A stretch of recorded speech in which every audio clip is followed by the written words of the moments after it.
Paano po ba maging healthy yung ating thyroid gland? Kumain tayo ng healthy food, iwasan po natin yung mga processed food, sugary drinks, at saka unhealthy fats. Ang prutas at gulay, katulad po ng itong mga nuts at saka seeds, no? Ito yung mga good source ng selenium, ito yung mineral na nakakatulong sa thyroid gland. At mga iodine-rich food, napakahalaga sa ating thyroid na nutrients, no? Ang good sources po ng iodine, ito po yung salt, iodized salt, seafood, seaweeds, and dairy product. Iwasan mong ma-expose sa mga goitrogen. Itong goitrogen na to, ito yung substance na nakakapigil sa thyroid function. Yung goitrogen, ito po yung nakikita sa soybeans, sa broccoli, cabbage, cauliflower, and cassava. Mag-take po kayo ng selenium supplement. Itong mga selenium na yan, ang good sources niyan ay sunflower seeds at saka kasoy. I-consider mo din yung vitamin D supplement. Napakahalaga yan sa thyroid function mo. Ang good sources po ng vitamin D, fatty fish like salmon, tuna, kumain ka ng itlog at dairy product. At magbilad ka sa araw. Ang init ng araw, natural vitamin D yan. I-maintain mo yung timbang mo, huwag kang magpapataba.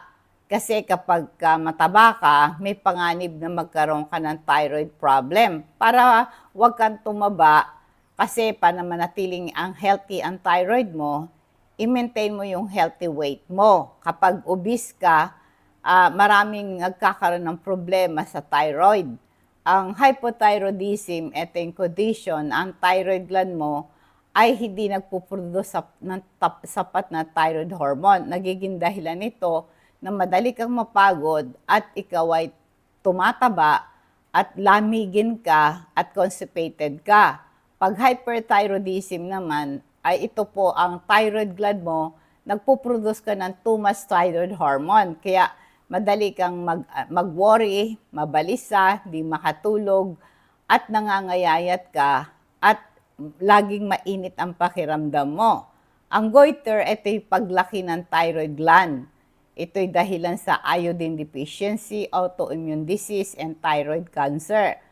Inuulit ko, ang losing weight, ito po importante para maging normal ang iyong thyroid.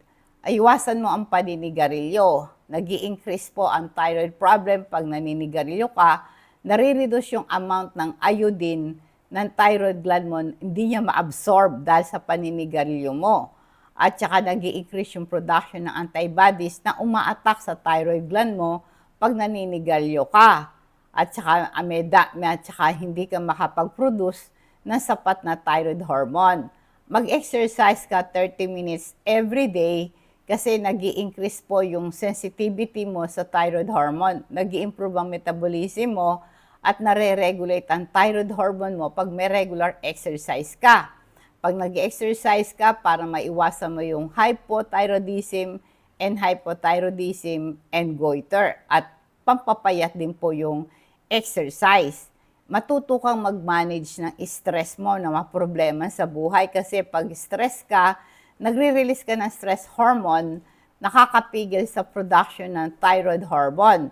Kaya dapat nakakatulog ka ng 7 to 8 hours per night, kasi pag hindi ka nakakatulog, the more na naglalabas ka ng stress hormone, yung stress hormone na yan, nakakabigil ng production ng normal na thyroid hormone.